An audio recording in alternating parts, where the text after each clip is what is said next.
"Don't be so sensitive, Kyle. It was just a joke." That's what she whispered in my ear, right after the entire room had laughed. Right after her boss raised his eyebrows at me like I was the evening's entertainment. Right after her friend, Maeve, actually snorted into her wine glass. Just a joke. A joke about my life. My work. My future. A joke about the one thing I'm proud of, the thing that kept us fed while she was still figuring things out. A joke told in front of 60 people in suits, by the woman who said she wanted to spend the rest of her life with me. I didn't say anything right away. I just stood there, blinking too much, clutching the edge of my glass like it could anchor me.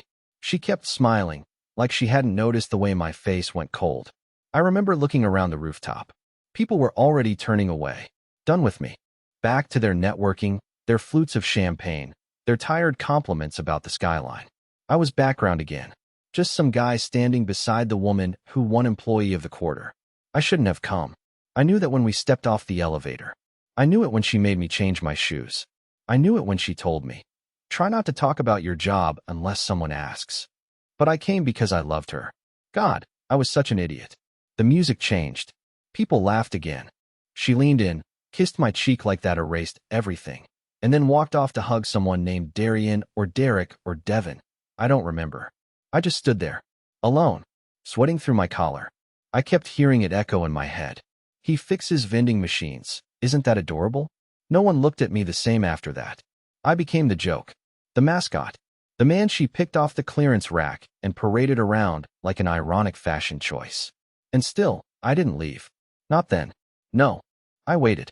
I waited until the room was watching again, until the attention returned. And then I did something I never thought I had the guts to do. But I'll tell you what that was in part two.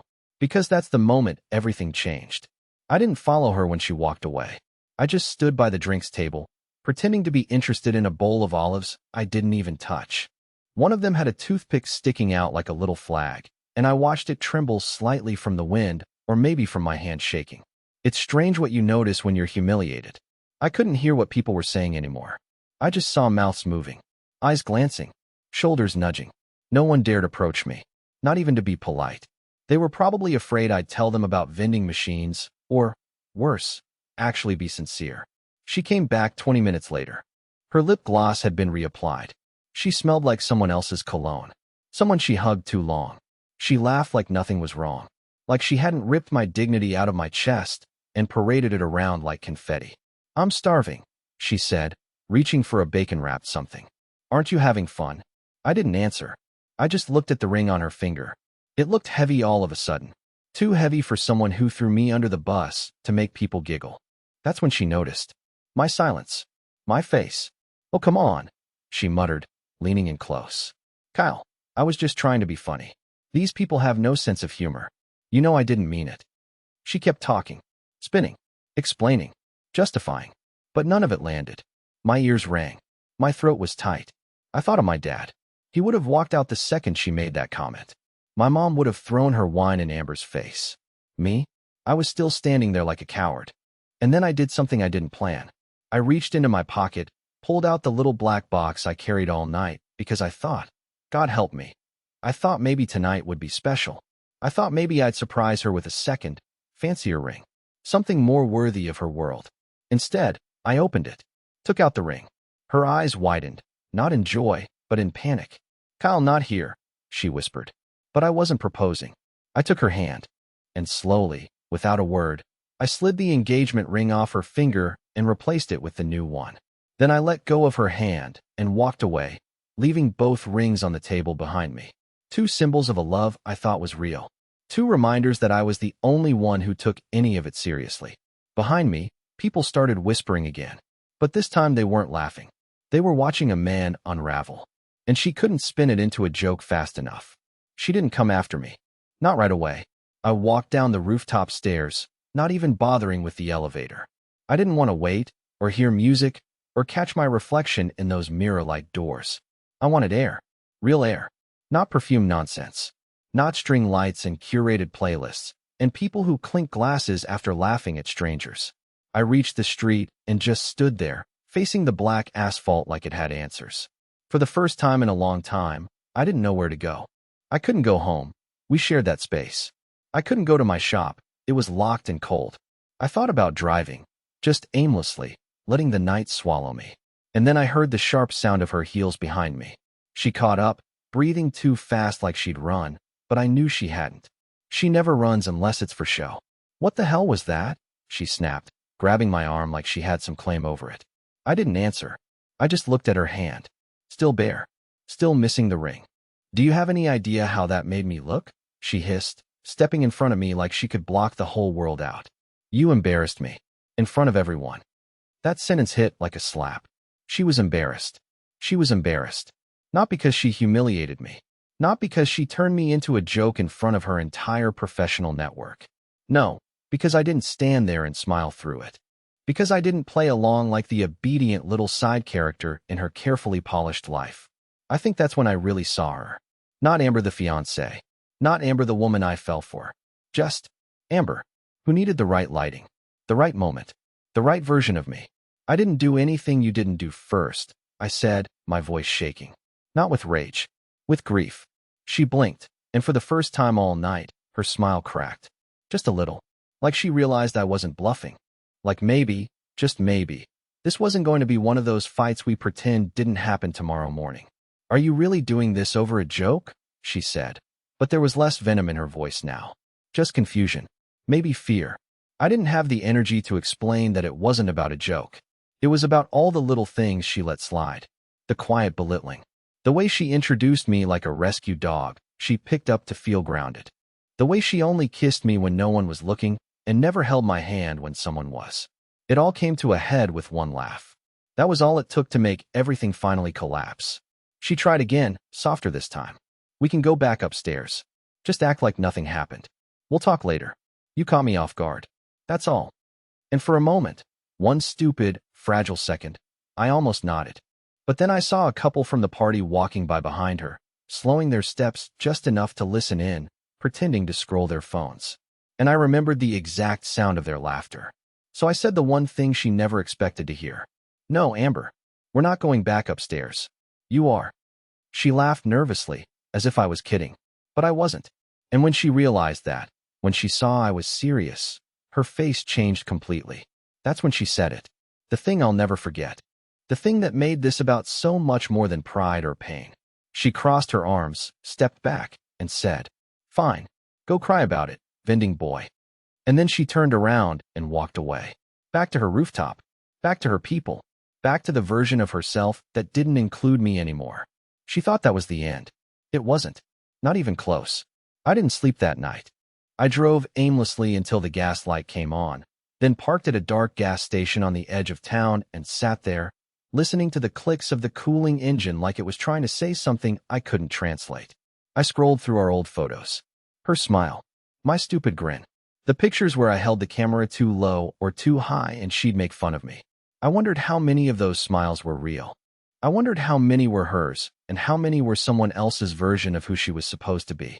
She didn't text. Not once. Not a missed call. Not a question. Not even a where are you? She left me outside that building and went right back to her world. I could see it playing out in my mind like a movie. Her walking back in, laughing it off, saying something clever like, well, that was dramatic, and everyone moving on, because they would. People like that always move on. They don't unpack things. They don't sit in parking lots at 2 a.m. wondering if they're the punchline or just slow at understanding the joke. I thought about calling my brother. He always said she was a little too curated, whatever that meant. I didn't call. I didn't want to hear, I told you so, from someone who lives in a camper and still owes me $400. Instead, I drove home. The apartment was dark when I walked in. Her shoes weren't by the door. Her coat wasn't on the hook. The bedroom was untouched, bed made. She hadn't come back. But the champagne glass from the night before was still on the kitchen counter. Lipstick print intact. Like a fossil. Like the last trace of someone who once loved me. I sat at the table for a long time, staring at that glass, thinking about all the stupid things I'd put up with. The way she interrupted me. The way she corrected how I said certain words when her friends were around. The way she once told me not to wear graphic tees because they made me look too local. I didn't even know what that meant. I let all of it slide because I thought love was supposed to be about compromise. But now it just felt like quiet erosion. It was almost sunrise when I finally went to the closet and started pulling my things out, not hers. Mine. The ones I brought into this relationship. The ones that still had my name stitched inside the collars. I wasn't leaving. She was. She just didn't know it yet. And then I saw something I hadn't seen before. Behind the closet door, tucked in the corner, was a slim black box. I didn't remember putting it there. When I opened it, I recognized the envelope inside immediately. It was from my mom. From last year. The engagement card she mailed from Florida because she was too sick to travel for the actual party. I hadn't seen it since the move. Amber said she'd put it somewhere safe. Apparently, that meant burying it behind a stack of boxes labeled winter accessories. I opened the card. Read my mom's handwriting. If she makes you smaller, she's not the one. She wrote that before she even met Amber. And suddenly, it didn't feel like a breakup anymore. It felt like a rescue. But Amber didn't know that yet. She still thought she was in control. And she had no idea what was waiting for her the next day. She didn't come home until nearly noon the next day. I heard the key in the lock while I was sitting on the living room floor, folding the same hoodie 3 different ways without knowing why.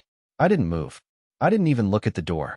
I just listened as she stepped inside, heels clicking softly like she didn't want to wake guilt that wasn't hers to carry. She paused when she saw me. She was still dressed like the night before, makeup smudged at the corners, hair pulled into a messy bun that probably took 30 seconds and 0 regret. She said my name like a sigh. Kyle.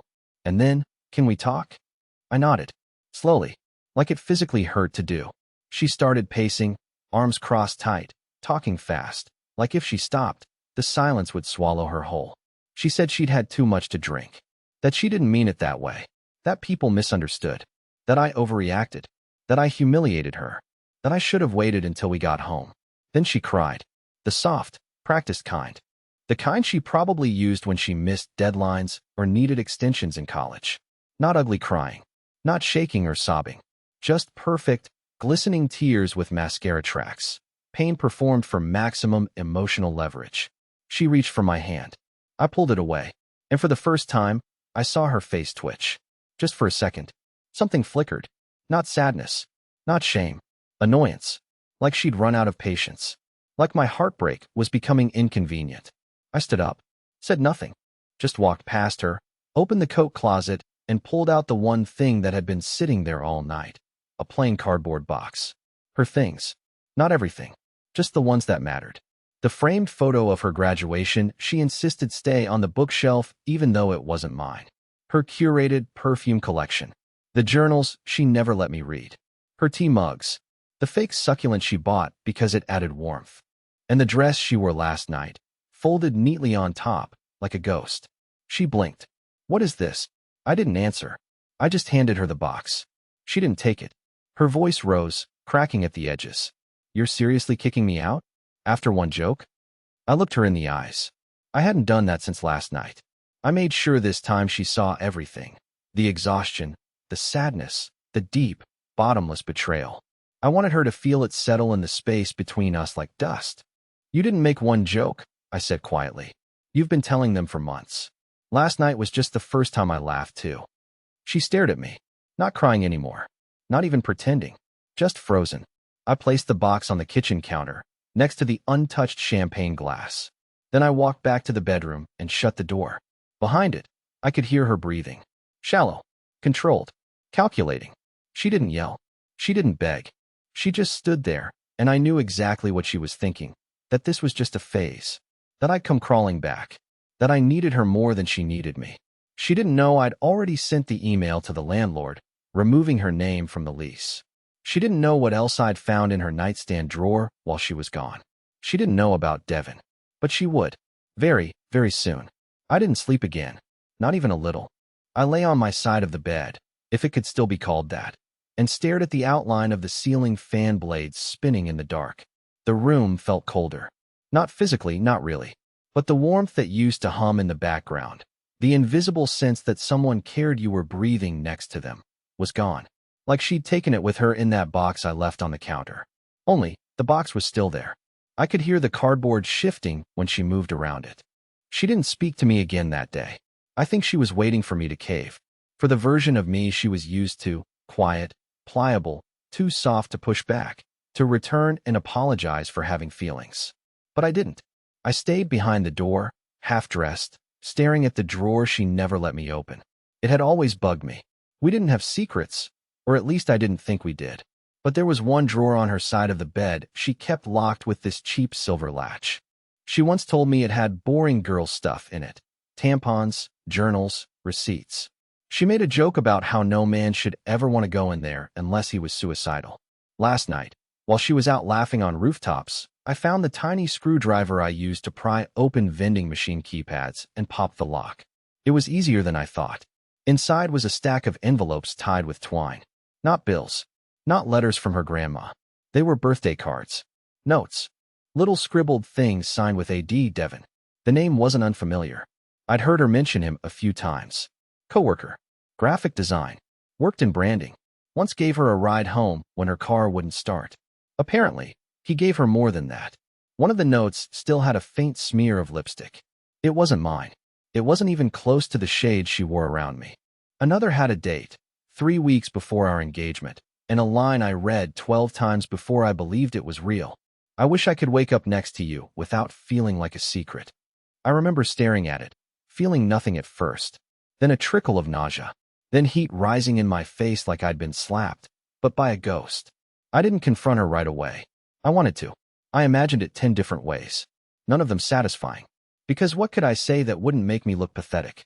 I had already been the joke. Now I'd be the fool. So instead, I waited. I watched her move around the apartment like nothing was broken. She didn't even ask if I was okay. She just showered, changed, sat on the couch scrolling her phone like she was bored of waiting for me to apologize. I think she believed the fight was over, that the story had been written. Amber, misunderstood and overreacted to. Kyle, emotional but forgivable, back to normal by Monday. But that version of us had died somewhere between the rooftop and the drawer. So I made a choice. I waited until she stepped out to grab her overpriced coffee from the place on 4th Street. She always left her laptop unlocked. Said she didn't need passwords because who would even care about my stuff? I cared. I sat down, opened her Slack app, and searched for his name. Devon. Dozens of messages. Some deleted. Some hidden in threads I had to click through manually. But one stood out, a video. Short. Only 12 seconds. Sent at 1:43 a.m. Just her face. Whispering, I miss you, even when he's right next to me. The bedroom behind her looked familiar. Because it was mine. That was the moment something inside me shut off. I didn't cry. I didn't rage. I just closed the laptop, stood up, and walked to the bathroom mirror. I looked at myself. At the man who'd been shrinking for months. At the man who stopped laughing first. At the man she thought would never fight back. She had no idea what I was about to do. But Devon would. He'd find out before she did. And neither of them would be laughing this time. I didn't plan it. I didn't script out a speech or imagine what I'd say. I just scrolled through her contacts while she was in the shower and found his name. Devon W. Branding lead. His profile photo looked like the kind of guy who always smiles at himself in mirrors. I tapped call before I could talk myself out of it. He answered on the second ring. Hey, this is Devon, he said casually, like he was halfway through sipping something with oat milk. I didn't say my name. I just said, she's in the shower. There was a pause, the kind that lasts less than a second but somehow holds a full-blown panic attack. Who is this? You already know. Silence again. Longer this time. I heard him exhale. Not with fear. With exhaustion. Like he'd been waiting for this call for weeks. Look, man, he finally said, his voice quieter now, less smooth. Whatever you think happened. I cut him off. It's not what I think. It's what I read. What I saw. What she said to you at 1:43 in the morning while she was wearing my t-shirt. He didn't deny it. He didn't even try. I didn't know she was still with you, he muttered. I thought. She told me you guys had ended things. That you were living together until the lease was up. I wanted to scream. I wanted to throw the phone across the room. But I didn't. Because something about his voice, the pathetic honesty in it, told me he wasn't lying. Not fully. Maybe not at all. She's been lying to both of us. I said. I haven't talked to her in weeks, he added. I stopped replying when I realized she wasn't. I don't know. Serious. Or clean. That word hit me harder than I expected. Clean. Like she was toxic. Like she'd infected both of us and was still walking around smiling, never once showing symptoms. I almost hung up. But then he said, I'm sorry, man. I didn't mean for any of this. And something strange happened. I believed him. Not because I wanted to, but because his voice cracked a little when he said it. And because I'd been the other guy once, a long time ago, and I knew what it felt like to realize you were part of someone else's lie. I don't want anything from you, I said. Just remember this moment. He didn't respond. I ended the call. When she stepped out of the bathroom minutes later, wrapped in a towel, humming to herself like she wasn't living in a crumbling lie, I didn't say a word. I just watched her walk past me. And in that silence, I made a new decision, one I hadn't expected, one that surprised even me. I wasn't going to scream. I wasn't going to tell her I knew. I wasn't going to explode, accuse, or demand answers she'd lie her way through anyway. No, I was going to do something worse. I was going to let her feel safe. Then I was going to take everything she thought I couldn't live without and walk away without blinking. She'd created a version of me, harmless, weak, easy to mold. That version was already dead. She just hadn't realized yet. But tomorrow morning, she would. And it wouldn't come with yelling. It would come with silence. The kind that follows someone who's finally done being chosen last in their own life. She didn't hear me leave. I was quiet. Not because I was trying to be, but because it just came naturally now.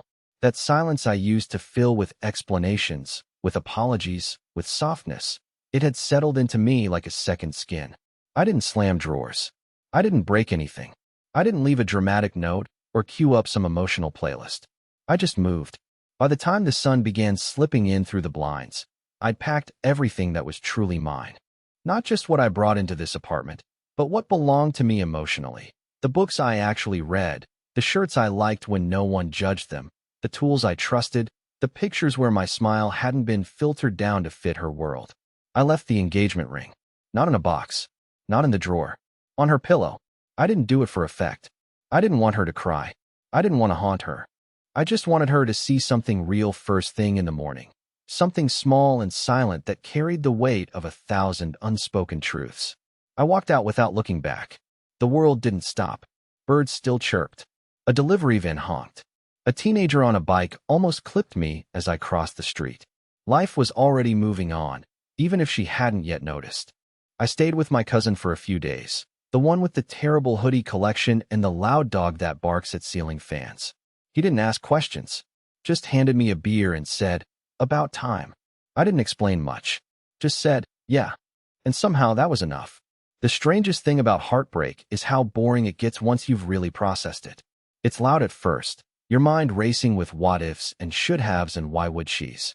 But eventually, it slows down. The pain stops feeling like fire and starts feeling like a paper cut. Still there, but manageable. A reminder, not a threat. 3 weeks later, I opened my own repair space on the other side of town. Just a small garage behind a bakery. Nothing fancy, but I hung a new sign. Whitaker Repairs. Honest work, no judgments. People came. Not a lot, but enough. An older guy with a busted espresso machine. A single mom whose washing machine had started leaking. A high school kid who cracked his phone screen the night after prom. I fixed what I could. Gave honest prices. Made enough to buy real groceries. And for the first time in a long time, I laughed. Not at myself, not nervously, but because I actually felt happy. A month after I left, Amber messaged me. Just 4 words. "Can we talk, please?" I stared at it for a long time. Not with anger. Not with hope. Just clarity. Then I deleted it. No reply. No closure. No drama. She knew what she did. And more importantly, I knew what I deserved. This wasn't a revenge story. It wasn't a love story, either. It was the story of a man who finally walked away from the wrong kind of spotlight and started living in his own. And for the first time in my life, that was enough.